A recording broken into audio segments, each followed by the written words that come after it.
Possessiveness லவ்ல ஹெல்தியா அன்ஹெல்தியா?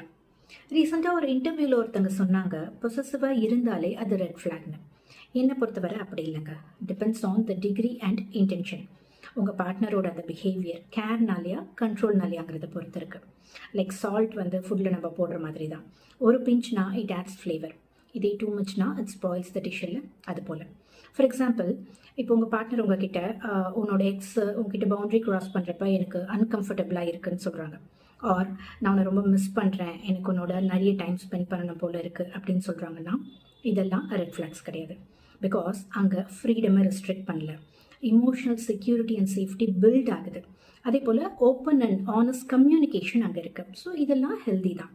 இதே உங்கள் பார்ட்னர் உங்களுக்கு தெரியாமல் உங்களோட ஃபோனை செக் பண்ணுறது, உங்கள் சோஷியல் மீடியா அக்கௌண்ட்ஸை கான்ஸ்டண்ட்டாக மானிட்டர் பண்ணுறது, யார்கிட்ட நீ பேசுகிற, யாருக்கு லைக் போடுற, அதெல்லாம் செக் பண்ணிகிட்டே இருக்கிறது, கேரிங்காக இருக்கேன் அப்படிங்கிற பேரில் உனக்கு எது நல்லதுன்னு எனக்கு தெரியும், ஸோ அவங்க இன்டென்ஷன் சரியில்லை, அவங்க கிட்ட பேசாத அப்படின்னு கண்ட்ரோல் பண்ண ட்ரை பண்ணுறது, இதெல்லாம் தான் ரெட் ஃப்ளாக்ஸ்.